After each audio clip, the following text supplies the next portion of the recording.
હવામાન નિષ્ણાત અંબાલાલ પટેલની આગાહી. ઉત્તર ગુજરાતમાં 27 જાન્યુઆરી સુધી ઠંડી રહેવાની શક્યતા.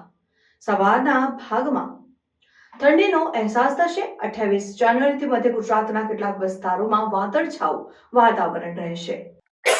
હમણાં ઠંડીનો માહોલ સવારના ભાગમાં રહેશે. ઉત્તર ગુજરાતના ભાગોમાં તારીખ 27મી જાન્યુઆરી સુધી ઠંડી રહેવાની શક્યતા રહેશે. બપોરે ઠંડી ગાયબ થઈ ગયો છે.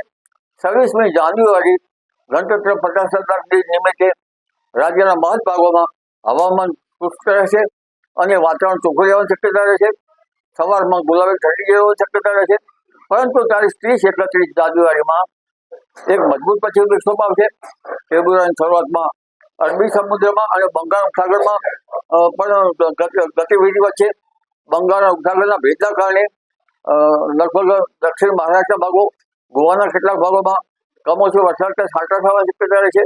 દક્ષિણ ગુજરાતના ભાગોમાં પણ હવામાન પલટા છે અને સાયક્લોનિક સર્ક્યુલેશનો જેટ સ્ટ્રીમના કારણે લગભગ દેશના ઉત્તરીય પર્વતીય પ્રદેશોમાં તારીખ 30-31 ફેબ્રુઆરી તારીખ 5 સુધીમાં ભારે હવામાનમાં પલટાવ છે. ગાજવીજ પવનના તોફાનો સાથે કેટલાક ભાગમાં કરા કે વરસાદ થવાની શક્યતા રહેશે. લગભગ પૂર્વ યુપીના ભાગો, મધ્યપ્રદેશના ભાગોમાં અને ઉત્તર ગુજરાતના ભાગો સુધીમાં હવામાનમાં પલટો આવશે અને આ દશામાં તારીખ 30-31 જાન્યુઆરીથી ફેબ્રુઆરીની શરૂઆત સુધીમાં રાજ્યના કેટલાક ભાગમાં કમોસમી વરસાદ કે વાદળવાયુ કે છાંટા થવાની શક્યતા રહેશે.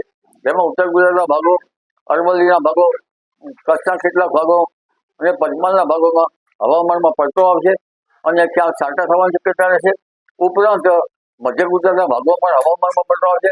અમદાવાદ, ગાંધીનગરના ભાગો પર વાદળો આવવાની શક્યતા રહેશે. લગભગ ગુજરાતના ઘણા ભાગોમાં વાદળો આવવાની શક્યતા રહેશે. ઠંડી તારીખ 27મી જાન્યુઆરી સુધી રહેવાની શક્યતા રહેશે. પણ 31મી જાન્યુઆરી સવારે થોડી ઠંડી જણાશે.